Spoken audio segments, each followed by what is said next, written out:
Ministério da Cultura e Águas do Brasil apresentam o primeiro Flipetrópolis. Arte, literatura, educação e liberdade. Parceria, Prefeitura de Petrópolis.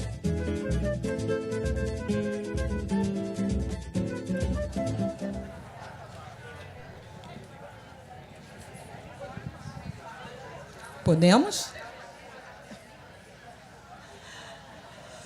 Bom, pessoal, boa noite a todos, todas, todes. Que linda essa festa, né? Que plateia. Eu estou muito nervosa porque eu estou aqui com um ícone, né? Leonardo Boff é um ícone. É alguém muito importante, não apenas para o Brasil, mas para o mundo. É alguém... Bom, vamos lá, né? Vamos cumprir o protocolo. Eu sou a escritora Eliana Alves Cruz, eu sou uma mulher negra, uso dreads, estou com um vestido cinza, com flores rosa, cor-de-rosa, e estou aqui ao lado do meu amigo Leonardo Boff, que também vai se autodescrever. Bom, boa noite a todos e a todas. Eu fiz uma viagem muito, muito longa para chegar aqui. Saí lá da Lapônia, na Finlândia, porque eu sou o irmão do Papai Noel.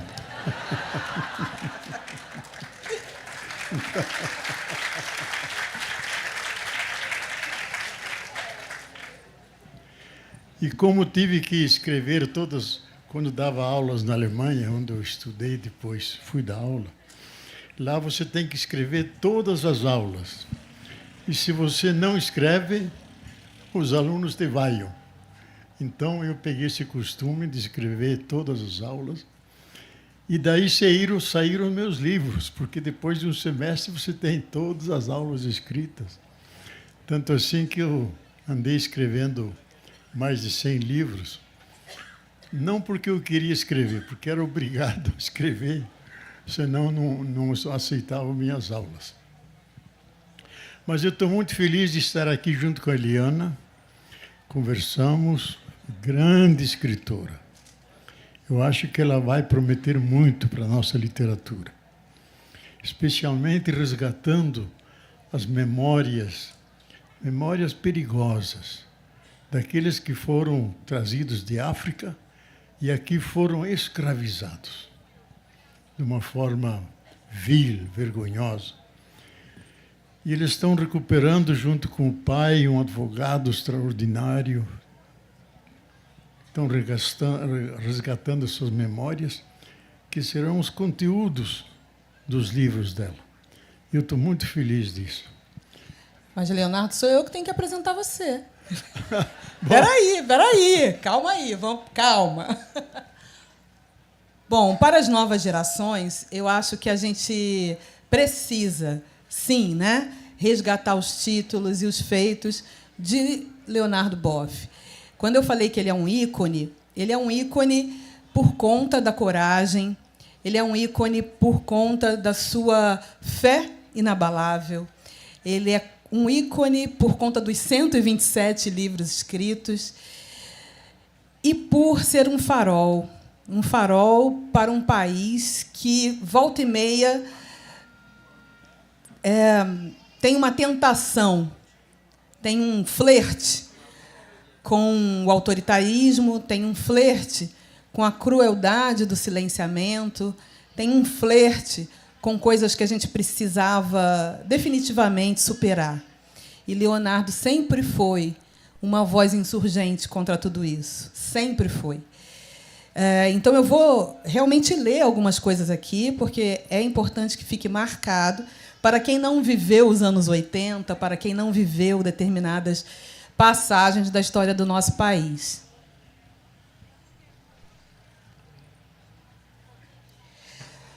Leonardo Boff é teólogo, filósofo, escritor, professor, ecologista. É um dos grandes intelectuais brasileiros e do mundo. Expoente da teologia da libertação no Brasil. Foi ganhador do prêmio Right Livelihood, que é um prêmio Nobel alternativo de 2001. Ele se doutorou em filosofia, teologia na Universidade de Munique, na Alemanha, e, quando retornou ao Brasil, ajudou a consolidar a teologia da libertação na prática. Lecionou teologia sistemática e ecumênica no Instituto Teológico Franciscano de Petrópolis durante 22 anos. É professor de ética, filosofia da religião, ecologia na UERJ, onde é atualmente professor emérito. Foi professor de teologia e espiritualidade e lecionou nas universidades de Lisboa, Salamanca, Harvard, Universidade de Basileia, na Suíça, Heidelberg, na Alemanha, Turim, Universidade de Lund, na Suécia, São Leopoldo, aqui no sul do Brasil, enfim. É um homem do mundo.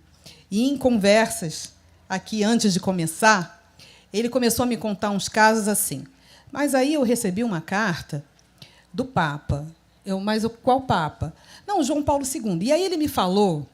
Aí depois ele falou assim, não, porque quando eu estive com o Gorbachev me falou o seguinte, estava eu e a Mercedes Sosa. Meu Deus do céu! Eu fui me encolhendo, né? Ou seja, os grandes nomes do século XX já estiveram em conversa com Leonardo Boff.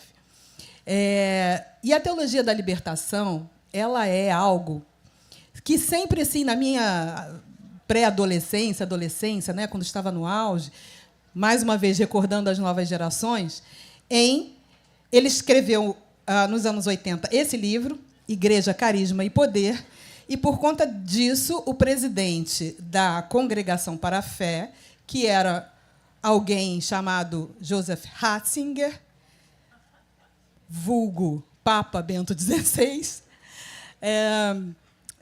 conduziu um processo porque esse livro foi muito ameaçador para a Igreja, na ocasião, e impôs ao Leonardo um silêncio obsequioso. Então, eu queria começar por aí, por esse silêncio obsequioso. Primeiro, como você, nessa escola europeia de pensamento, como chegou?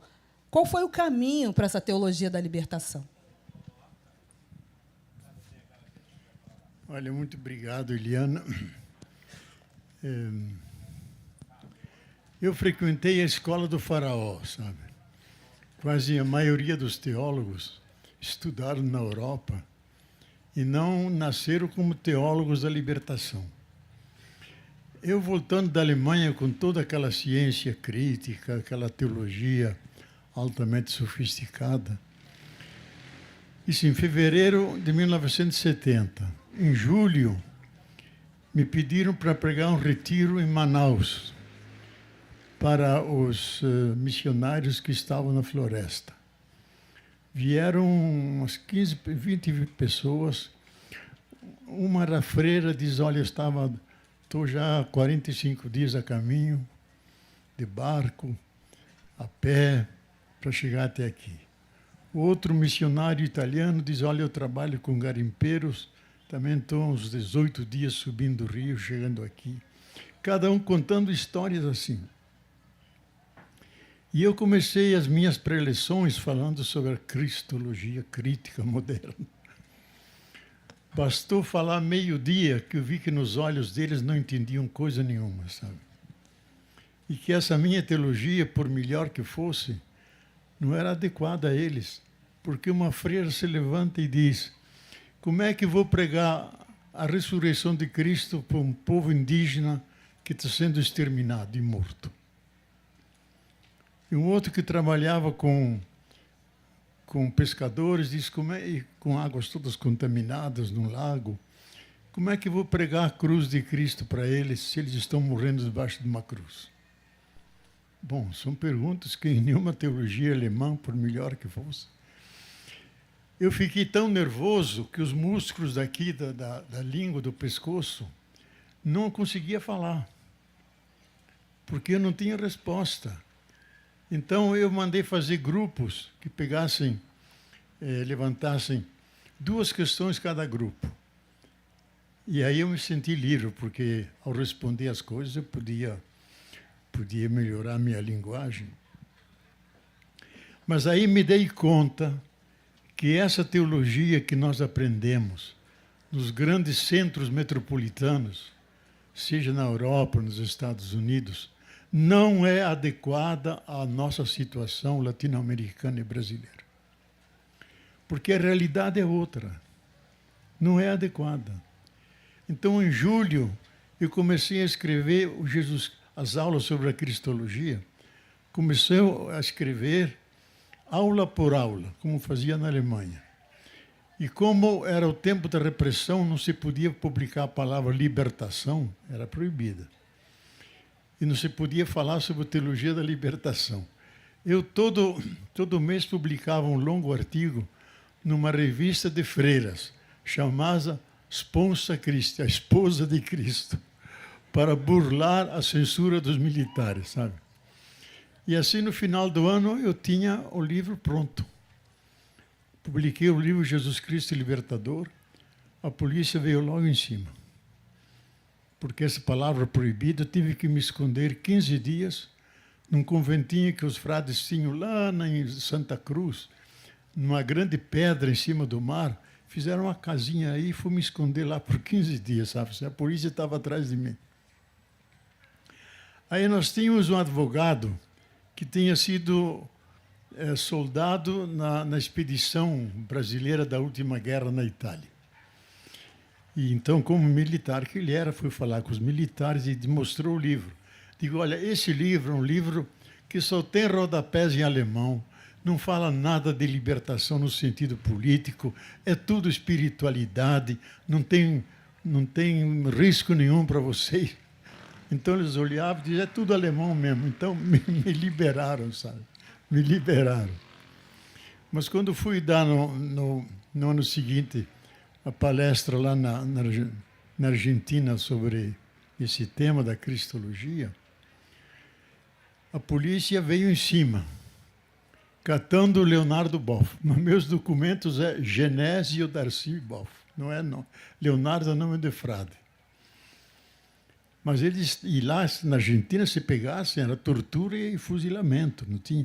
Olha, vários colegas nossos da Teologia da Libertação sumiram, foram mortos, sequestrados, torturados. Então, para me salvar, um bispo me levou até a porta do avião de medo que me sequestrassem, entre o aeroporto e o avião. Me colocou lá dentro, e ele todo de bispo solene, assim eu pude escapar, sabe? Mas, para responder a Eliane, por que essa teologia me levou a sentar na cadeirinha de Galileu Galilei? Eu fiz uma reverência à cadeirinha, o cardeal ficou furioso, sabe? Disse, não, senhor, senta aí e responde pela tua fé. Digo, tudo bem, mas qual fé? Isso nós que decidimos. Primeira pergunta. E era o meu professor na Alemanha, amigo pessoal meu, e era Leonardo Ratzinger. Joseph Ratzinger, que era o chefe da Congregação para a Doutrina da Fé, que é a sucessora da Inquisição. Só trocou o nome, mas os métodos são os mesmos. Então, ele disse o seguinte, olha, Boff, eu, como função institucional, tenho que interrogar você. E você, como interrogado, tem que responder. Em parênteses, vamos salvaguardar a nossa amizade. Digo, tudo bem, faz a tua parte que eu faço a minha. Primeira pergunta dele, porque o edifício da Inquisição, olha, é um corredor mais comprido que essa sala, cheio de quadros renascentistas, tapete vermelho. E lá no fim, numa porta que você tem que se abaixar para entrar, escura, eram interrogados. Aqueles que eram eventualmente condenados, como Giordano Bruno, Galileu Galilei, etc. Eu entrei naquilo e digo, gente, agora começa a tortura. O cardeal disse, não, isso acabou. Primeira pergunta, não temos que fazer a profissão de fé antes de começar. Digo, cardeal, nós no Brasil começamos sempre rezando e não fazendo pergunta. Ele ficou meio sem graça, sabe? Começou a rezar um latinório, lá tudo bem. Em vez de recitar todo o credo, vamos fazer rapidamente. Você crê em Jesus, Deus? Digo, não, senhor. Como não? Digo, não, ele é filho de Deus. Porque se eu digo Jesus é Deus, ele podia ser o Pai, podia ser o Espírito Santo. Ele diz, você vê que você estudou na Alemanha. Digo, não, senhor, eu aprendi em Petrópolis que, que Jesus é filho de Deus.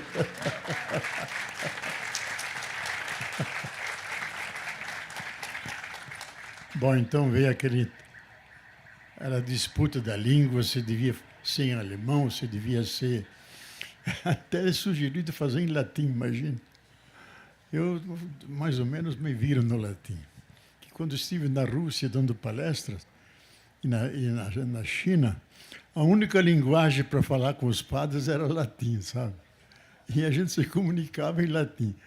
Só que o latim do Frei Beto era a coisa mais engraçada do mundo, porque era português com terminação latina. E eu lá atrás ria pra caramba e os estudantes se olhavam um para o outro, se entendiam ou não entendiam. Mas deixa para lá isso. Mas aí eu comecei a me dar conta, e na verdade a mudança mesmo, quando eu fui com a minha companheira Márcia, que deve estar escondida por aí, não sei, não gosta de aparecer. Ela, durante mais de 20 anos, nós trabalhamos no lixão de Petrópolis, que é o único grande lixão. E lá se disputavam os porcos, os uribus, as crianças, as mães, catando lixo para sobreviver. E nós começamos a trabalhar toda quinta-feira, todo domingo, com aquele pessoal. E lá eu vi como é que a realidade obrigava a gente a pensar diferente. Só para contar um pequeno caso. Vieram 15 teólogos poloneses, lá onde eu estava, em Petrópolis, para dizer, vocês estão errados porque vocês são marxistas e nós conhecemos o que é o marxismo que estamos na Polônia. E eu não disse nada. Peguei a Kombi do convento, botei eles dentro, levei para o lixão. Eles ficaram escandalizados. Eu disse, vocês têm isso na Polônia? Meu Deus, isso não existe. Eu digo, pois, meu filho, aqui começa a teologia da libertação, junto com os porcos, os urubus, as crianças, catando lixo para poder sobreviver. Dessa realidade que nós arrancamos. E eles ficaram escandalizados, não falaram mais nada de marxismo. Levamos eles lá para a comunidade, o pessoal fazia perguntas. A gente usava em francês, porque os poloneses todos falam bem francês. Eu traduzia e o povo perguntava, eles ficavam arrasados, sabe? Vendo que aquele marxismo deles era muito melhor que o nosso perverso capitalismo, que tolera que haja milhões e bilhões passando fome, que haja lixões em todas as cidades. Pois dessa realidade contraditória que a teologia da libertação arrancou e continua até hoje. Leonardo, é assim, você, dessa teologia da libertação, fez um caminho e chegou à ecologia. Você ligou essas duas coisas. É essa experiência do lixão que te levou para o caminho da ecologia e das questões climáticas, da convivência com a natureza e com a terra? Olha, é uma coisa curiosa. O João Paulo II, quando eu recebi o castigo de silêncio obsequioso. Não podia falar com ninguém, nem escrever, perdi a cátedra, não podia ensinar, não podia falar com ninguém. Silêncio obsequioso.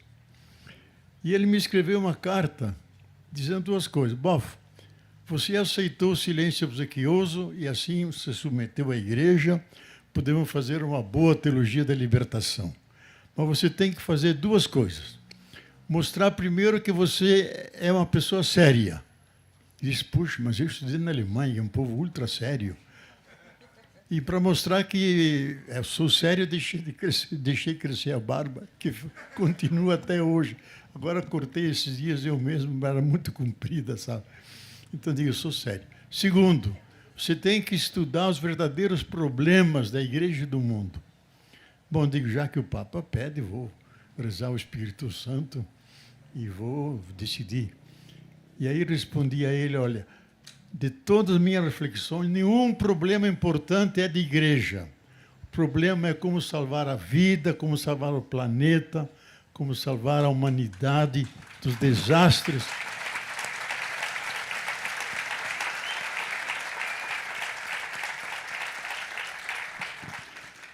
Daí eu comecei com a ecologia, né? Já em 1984, 85, quando recebi a carta dele. E com esse Papa, então, é uma glória nossa. Eu sinto uma grande pena, porque eu tinha, no dia 13 de junho, eu tinha uma audiência particular dele, com ele, e a gente se corresponde.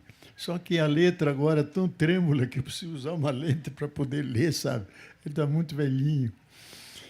Mas o médico disse, bom, você não pode viajar assim. Você tem 4 próteses, 2 nos joelhos, 2 no fêmur, tem 3 stents no coração, tem ameaça grave de trombose nas pernas todas pretas. Eu tenho que cancelar. Então, eu tive que cancelar todo um programa que começava na Alemanha, na Suíça, na Itália, cheio de palestras, e encontro com o Papa, que eu já queria muito me encontrar, ele me convidou outra vez, mas não deu. Então, a teologia da libertação, eu acho pessoalmente que é a única teologia hoje que dá conta dos grandes problemas que a humanidade está correndo e as ameaças que pesam sobre nossa vida. Que sempre que há os fóruns sociais mundiais, a gente 3 dias antes reúne os teólogos da libertação que vêm do mundo inteiro, da Coreia do Sul, da África, da Ásia, da Europa, dos grupos europeus, grupos americanos e a maioria latino-americana. A gente faz uma revisão onde nós temos que progredir, equívocos que tivemos, desafios novos que temos que enfrentar. E depois nos misturamos naquela muvuca imensa que é o Fórum Social Mundial. E, geralmente, as palestras que nós, teólogos e teólogas, porque há muitas teólogas da libertação, indígenas, negras, viu, Eliana? São as mais concorridas. Eu nunca tive menos que 20, 30 mil pessoas, não havia espaço para, nos ambientes de Porto Alegre e em outros lugares, para o pessoal ouvir nosso discurso. Porque diz é um discurso que pega na realidade, que arranca dos condenados e ofendidos da humanidade e tenta dar um sentido sobre isso e enfrentar o sistema que produz essa perversidade social. Então, eu acho que é uma teologia extremamente viva e a nossa alegria que esse Papa se considera teólogo da libertação. Na teologia da libertação de vertente argentina. Ele era um químico, foi fazer uma experiência, explodiu tudo, perdeu metade do pulmão, por isso ele fala fraquinho, sabe? E diz, isso é um sinal de Deus que é para eu deixar minha profissão de químico e ficar padre. Se fez jesuíta e logo se converteu à teologia da libertação, de um colega meu, que morreu ano passado, pouco tempo, João Carlos Canone. E lá mesmo ele fez um voto, isso o Papa mesmo me contou, fez um voto de ele, uma vez por semana, ir numa vila miséria, ir numa favela. Na Argentina, as favelas são chamadas vilas miséria. E ele sempre, mesmo depois de bispo, depois de cardeal, sempre a pé, sozinho, entrando nas calas daquele pessoal e estabeleceu um laço profundo. E daí ele ficou teólogo da libertação, que na Argentina se diz, porque lá a perseguição ao marxismo é terrível, não pode usar luta de classe, essa coisa arada toda. Diz teologia da cultura oprimida e do povo silenciado. Que é, no fundo, isso para a opressão e, ao contrário da opressão, a libertação. E nós demos palestra juntos, quando ele era padre, e eu, um tempo atrás, recebi uma foto dele de Roma, fiquei assustado, que ele vasculhando os arquivos dele, imagina o Papa cheio de compromissos, descobri uma foto onde eu e ele estamos, e ele bota um traço vermelho apontando para ele, outro vermelho apontando para mim, e escreve atrás: somos os únicos sobreviventes, todos os outros morreram já. Agora, Leonardo, olha só, eu acho que a igreja e algumas instituições, pelo tamanho, pelo tempo, são instituições milenares, são lentas. E a teologia da libertação, mesmo nessa época aí dos anos 80, do silêncio obsequioso, ela entrou e ela afetou de uma forma muito imediata, contrastando com outros movimentos que levaram gerações para entrar nessa instituição com essa força e fazer um papa, né? Termos um papa. Então, como você observa o caminhar da instituição igreja? Eu acho que religião hoje, principalmente no nosso país, é uma grande questão, dado o tanto de mistura com política, o tanto de mistura com outras questões. Como é que você vê o caminhar da instituição igreja e essa força dessa teologia que hoje está lá dentro em 40 anos? Muito pouco em se tratando de igreja católica. Olha, a teologia da libertação é uma teologia perseguida, sabe? E ela é perseguida porque diz a verdade. E a igreja, mais do que a verdade, faz política, especialmente no Vaticano. Então, os últimos dois papas, o Papa João Paulo II e Bento XVI, Ratzinger, foram papas muito conservadores, que perseguiram todos os teólogos e teólogos da libertação, como a Ivone Gebara, que teve o mesmo castigo que eu, silêncio obsequioso, na América Latina, na América Central, e nomeou bispos, a maioria formado em direito canônico, que é a pior escola para alguém que quer ser pastor da igreja, porque só trabalha com leis. Então, houve uma espécie, eu não digo regressão, mas a teologia da libertação perdeu visibilidade. Antes era praticamente a teologia oficial da CNBB. Inclusive, uma vez perguntaram ao secretário Dom Luciano Mendes de Almeida, que era um bispo santo, inclusive encaminharam a beatificação dele. Perguntaram qual é a teologia da Conferência dos Bispos. Ele respondeu simplesmente: não é a teologia da libertação, porque vivemos grandes opressões sobre os militares, pobreza para todo lado, e o contrário da opressão é a libertação. O contrário da pobreza não é a riqueza. O contrário da pobreza com opressão é justiça social. E aí, então, hoje nós encontramos uma igreja profundamente dividida. Nós precisamos reconhecer isso. Especialmente aqui em Petrópolis, nós sofremos muito com o Centro de Defesa de Direitos Humanos. Eu nunca, morando aqui em Petrópolis, e mesmo no Rio de Janeiro, nunca, nesses mais de 30 anos, pude dar uma palestra pública. Mesmo no convento aqui das Irmãs de São José, eu escrevi um livro sobre São José, que eu acho que é um dos melhores meus, sabe? Fui lançar o livro, o bispo proíbe. Não pode falar sobre São José. Em Roma sai o meu livro sobre a Santíssima Trindade, ia lançá-lo em Assis para os jornalistas, um encontro muito grande, a tradução italiana. Roma, o Vaticano proíbe, não pode. Digo, mas eu não posso falar sobre Deus, Deus Trindade. E fui para lá e falei apesar disso. Mas veio mais castigo. Agora você tem que sair do Brasil, porque você fica influenciando os bispos, não só do Brasil, da América Latina. Você tem que escolher, ou vai para as Filipinas, ou você vai para a Coreia do Sul, porque lá tem frades. Eu digo, olha, a primeira vez do silêncio obsequioso era uma humilhação e eu aceitei. Agora, é uma humilhação injusta contra os direitos humanos agora. Eu não aceito e não vou. Já estou com mais de 50 anos, não vou aprender coreano nem filipino. Então ele disse, então você tem que decidir até amanhã do meio-dia. Tem que deixar a ordem franciscana. Digo, bom, já está decidido.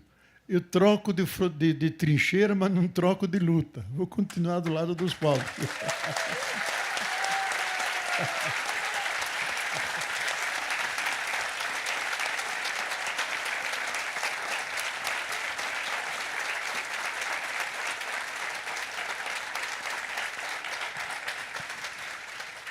Mas só para terminar isso aqui, eu tinha dois grandes aliados que eram franciscanos, o cardeal Dom Paulo Evaristo, que foi professor meu em Petrópolis, e o Dom Aloísio Lorscheid, dois cardeais, que me disseram, Boff, você agora que se autopromoveu a leigo, porque era o estado de Jesus.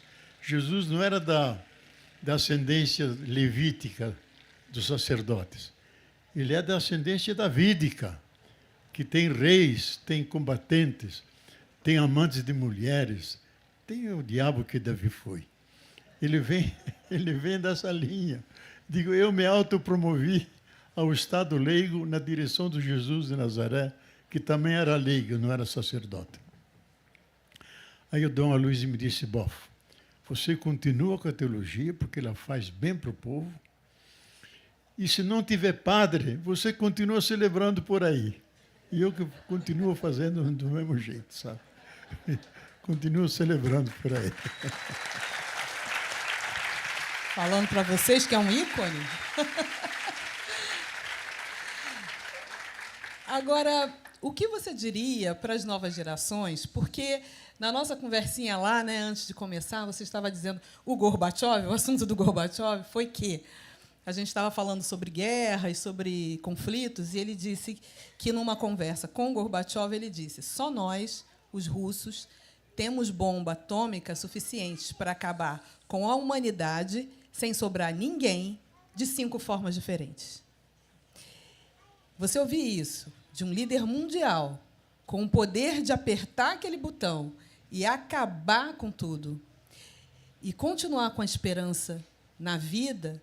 E eu acho que essa é uma fala muito importante nesse momento em que o mundo está dividido, está em guerra. Todo dia a gente acha que pode ser o último dia da humanidade, porque vai saber o que pode acontecer com os conflitos que temos hoje. O que você diria para que a gente continue na luta, na sua trincheira? Olha, eu acho que hoje a humanidade está sob gravíssimas ameaças. A própria Carta da Terra, que o Gorbachev articulou um grupo de 20 pessoas do mundo inteiro, cientistas, disse tem que ser um católico, mas não pode ser um ortodoxo, tem que ser um católico herege. Vamos escolher o Boff para constituir esse grupo que vai, durante 8 anos, consultar na humanidade quais são os valores e princípios para salvar a vida no planeta. E nós trabalhamos 8 anos, escrevemos, pena que não trouxe aqui a Carta da Terra, sabe? Que é, junto com a encíclica do Papa, Como Cuidar da Causa Comum, os documentos mais importantes sobre a ecologia, salvar a vida. Então, Gorbachev articulava as coisas todas e tinha sempre a negra junto, chamava negra, era o apelido da Mercedes Sosa. E era interessante, porque abria a sessão cantando. Vinha a pausa do café, o pessoal se demorava um pouco, ela começava a cantar, todo mundo vinha, sabe? Com aquele vozeirão dela extraordinário. Aí uma hora eu disse, o negro, vamos falar Gorbachev. Vamos perguntar se ele podia destruir a humanidade, se isso é verdade ou não. E perguntamos, ele disse, olha, tem 2 generais que me falam no ouvido todo dia, toda semana, vamos ao encontro com o Ocidente, vamos à guerra. Ele disse, olha, só com as armas que nós russos temos, dispensando as americanas, francesas e inglesas, nós podemos destruir toda a humanidade, toda a vida, por 5 formas diferentes. Eu disse, Gorbachev, eu posso usar isso nas minhas palestras? Você deve usar, porque essa é a verdade. Então, estou usando aqui de novo. Dizer, efetivamente, uma das grandes ameaças, tem esse intelectual americano, Chomsky, muito amigo do Brasil, a esposa dele é uma brasileira, ele é velhinho, de 90 anos, e uma menina ajuda ele. e brasileira. Ele tem escrito muito e alertado. Eu acho que não traio nenhum segredo para dizer que ele está escondido aqui no Brasil, sabe? Porque ele está convencido, ele é considerado hoje o intelectual talvez mais importante do mundo, pela obra dele extraordinária. Ele está seguro que nessa disputa pela hegemonia do mundo, mais dia menos dia, vem uma guerra nuclear. E ele dá a fórmula. Já está no fim, irmãzinha, não disse nada ainda. Diz, Eu achei a carta da Terra. começa assim, o Chomsky diz, 1 mais 1 igual a 0. Isto é, um destrói o outro e leva junto a humanidade, o zero. Então, uma das ameaças que pesa muito sobre nós é exatamente isso. A eventualidade de uma guerra nuclear, seja na Ucrânia, seja com Israel. Inclusive, meu último livro, Cuidar da Casa Comum, tem pistas para protelar o fim do mundo. Protelar o fim do mundo. Saiu dias atrás. E tem um outro que eu publiquei pela Record, Proteger a Terra, Salvar a Vida, Como Escapar do Fim do Mundo. Porque, efetivamente, se a gente olha direito as coisas, nós estamos numa situação extremamente grave. A Carta da Terra começa com essa frase. Estamos no momento crítico da história da Terra, no momento em que a humanidade deve tomar uma decisão. E a decisão é essa: formar um laço de cooperação e cuidado da Terra e uns dos outros, ou assistir à nossa destruição e à destruição da diversidade da vida. E o Papa não fica atrás disso. Na Fratelli Tutti, na sua encíclica, e repetiu 5 vezes no Twitter, ele é muito assíduo no Twitter. Estamos no mesmo barco. Desta vez, ou nos salvamos todos, ou perecemos todos. A grande maioria não pensa nisso. O sistema nos ocupa com seu consumismo, com mil temas e tudo. Não se dá conta que nós estamos no caminho, como diz esse grande pensador Zygmunt Bauman. Se nós não formos solidários, se nós não tivermos uma nova visão da Terra como algo vivo, a nossa mãe Terra, nós vamos engrossar o cortejo daqueles que vão na direção de sua própria sepultura. Veja que coisa engraçada. Havia uma discussão que corria durante muitos anos de trocar o Dia da Terra, que é 22 de abril, para o Dia da Mãe Terra. E quando começaram a aparecer esses eventos extremos, terremotos, enchentes, como estamos vendo agora, cheio de vírus novos, como o coronavírus e outros, se deram conta que a Terra realmente é um superorganismo vivo, é Mãe Terra. Colocaram em discussão isso na ONU. Chamaram Evo Morales, que era presidente da Bolívia, e chamaram a mim. O discurso de Evo Morales foi uma das coisas mais impactantes que eu escutei na minha vida. Ele começa dizendo: eu estou vindo de joelhos representando os povos originários da terra e suplicar a vocês, não maltratem e sangrem a Pachamama, que está em agonia, que é a terra. Os direitos da terra têm que ser defendidos. E ele põe os direitos da terra. Depois pediram a mim para eu fazer a fundamentação científica. Fiz o melhor que pude. Mas o único argumento que pegou quando eu disse: se nós falamos de terra como solo, a gente pode comprar, pode vender, pode cavar, pode fazer o que quiser. Se eu digo mãe terra, eu cuido, eu amo, eu defendo, como faço com a minha mãe. Então, o que atribuímos à nossa mãe, devemos atribuir à mãe terra. Houve a votação unânime. 192 votos, dia 22 de abril, dia da Mãe Terra. Só que não pegou, nem na mídia, nem no sistema, porque para o sistema capitalista chamar a terra Mãe Terra, eles ficam com vergonha.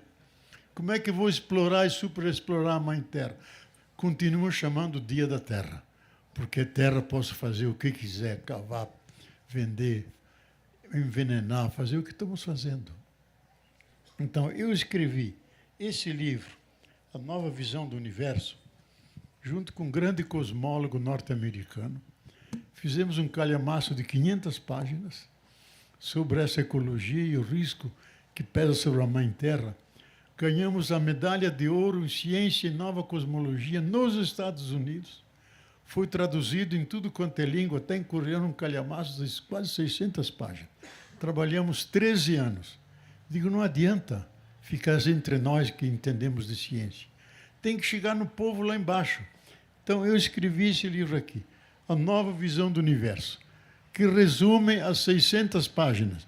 É um livro para fazer a cabeça. Quem lê esse livro muda, muda. Por isso eu recomendo muito que vocês... A gente deu um curso, eu fiz dei 10 aulas no ICL, Instituto Conhecimento Liberta. Se vocês não seguem, sigam, porque tenho mais de 200 cursos quase de graça. Eu dei 10 aulas sobre isso, nós vendemos quase 40 mil exemplares desse livro. Todo mundo ainda hoje está pedindo, porque, de fato, muda a cabeça da gente. Se nós queremos salvar a Terra, nós devemos tratar a Terra com cuidado, com amor, como fazemos com nossas mães. Leonardo, muito maravilhosa a sua fala. Eu queria terminar lendo um trechinho, né? Porque, assim como livros sagrados, né, eu abri numa página a esmo. E, olha, me deu até vontade de chorar, porque estava você e meu pai conversando. Meu pai é um homem do candomblé. E eu achei aquele momento lindo, que é um católico herege com um Ogã de Ogum conversando sobre as coisas do mundo e se entendendo e se respeitando como deveria ser o nosso país, como o nosso país foi vocacionado para ser. E aí abri isso aqui. E quem me conhece vai entender por que eu me emocionei. A fonte originária da qual tudo brota. Os cosmólogos, aqueles cientistas que já há séculos estudam a história do universo, nos transmitem a seguinte imagem. Antes que houvesse tudo o que existe, havia algo misterioso e indecifrável que denominaram vácuo quântico. Na verdade, ele não tem nada de vácuo, porque contém todas as possibilidades de seres que existem e possam existir.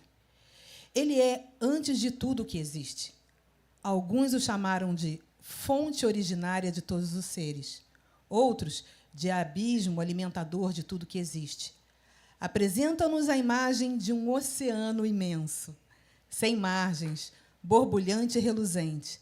De todas as partes sobem luzinhas coloridas que logo em seguida voltam a desaparecer. Isso não para em nenhum momento. Desta fonte originária brotam todas as coisas existentes. Essas luzinhas são coisas que nascem, vivem um pouquinho e depois como que morrem e voltam para o seio da fonte. É a água, a fonte da vida.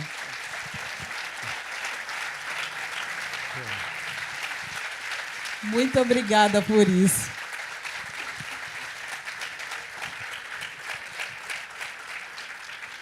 Mas eu queria terminar aqui com uma frase do Gorbachev, sabe? Porque ele confessou para nós que ele oficialmente era ateu, como chefe de Estado, marxista, ateu. Mas foi educado pela avó e ele sempre foi um ortodoxo devoto, venerando aqueles ícones russos.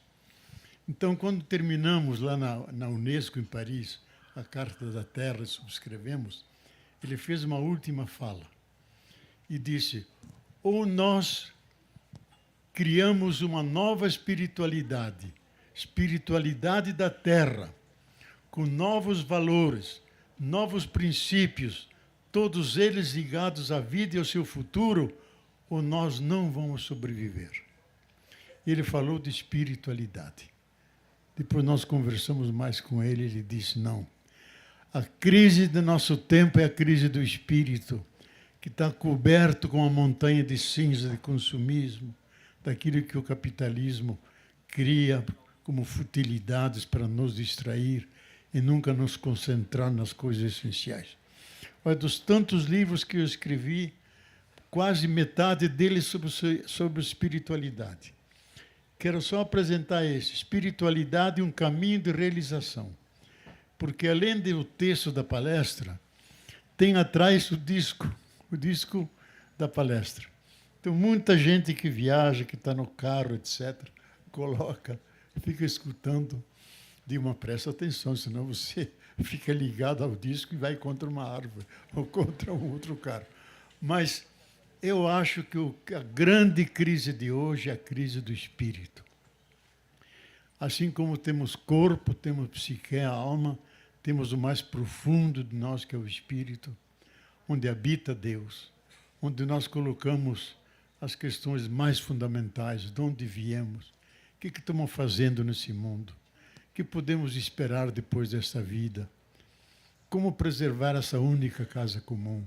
Essas são as questões do espírito, e que ele se revela na forma de solidariedade, de compaixão, de amor incondicional, de gratidão, de cuidado de todas as coisas, porque todos somos irmãos e irmãs. Isso é a obra do Espírito. É da essência do ser humano. Não é uma derivação da religião. A religião pode reforçar a espiritualidade. Eu diria mais. Todas as religiões nasceram dessa espiritualidade, são como que canalizações diferentes dessa fonte originária que está dentro de cada um de nós. É da nossa essência sermos seres espirituais. Quem decifrou o código genético, Watson, termina dizendo, eu sou ateu. Eu me transformei em discípulo de São Paulo. Porque São Paulo fez o maior elogio ao amor, que todos vocês conhecem. E eu, como cientista, decifrando o código genético, aqueles tijolinhos que constroem a vida, me dei conta que o amor é a coisa mais essencial da vida humana e está inscrita na nossa essência. É o amor.